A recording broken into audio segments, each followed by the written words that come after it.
Well, I'm into intuitive gesture drawing. Yes, I'm into intuitive gesture drawing. Yes, I'm into intuitive gesture drawing. Let's be into intuitive gesture drawing. Today we're going to do some intuitive gesture drawing. And this is a great way to very quickly and intuitively explore forms and compositions, and it will still incorporate a lot of the different concepts and techniques we've been learning so far, including negative spaces, intersections, simplification of complex forms into basic shapes and planes. All of that's going to apply, and even some of the blind and continuous line contour will be involved, except it just won't be a very slow, like the slow drawing process of the continuous line where we were trying to connect our eye and our hand. We're still connecting the eye and the hand, but not necessarily synchronously and in a more intuitive way.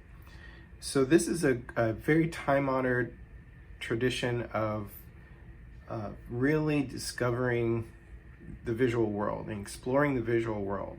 So artists have been doing this to draw mostly figures, like in figure drawing, or animals and other forms that aren't necessarily, able to just stay in one place. So it's kind of means that you have to draw quickly. But even with still life objects, it can be useful. So I'm gonna just set up just one form, like a doll or something, and I suggest you do that too. I think that would be a good subject matter for this. And I'm going to use my pencil, and it doesn't matter where you start, I'm just going to explore kind of what I see, and I'm not really worried about being accurate. So the whole idea is that I'm really loose and just exploring a lot of the contours and the forms. And I'm not just drawing the outside, I'm drawing inside. Might simplify an arm or a part just to some lines at first, and then gradually become a little bit more detailed.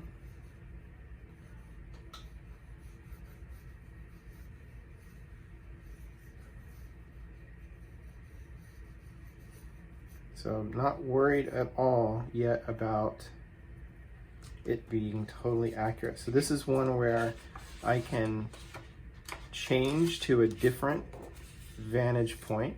So I can move the object, maybe looking on its side or something like that.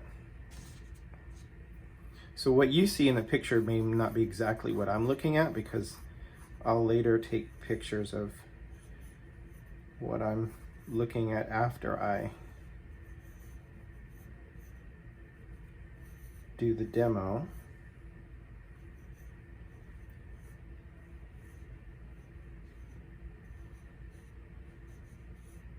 So a lot of what I'm capturing is just what I find interesting. And then if I'm like what's called like a first pass of my gesture, I may go ahead and go back into it some more and clarify some things.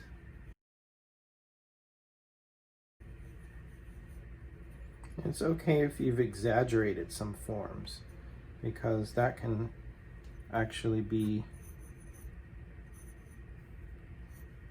helpful in understanding some things, because I'd rather exaggerate than,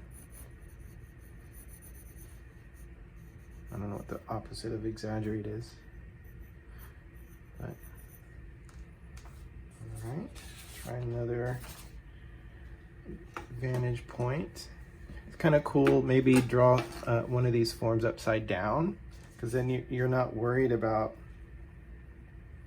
the thinking about, oh, it's got to look exactly like what it is, because you may not see exactly what it is. It's not going to be 100% recognizable when you first glance at it, so it kind of takes off some of the pressure there.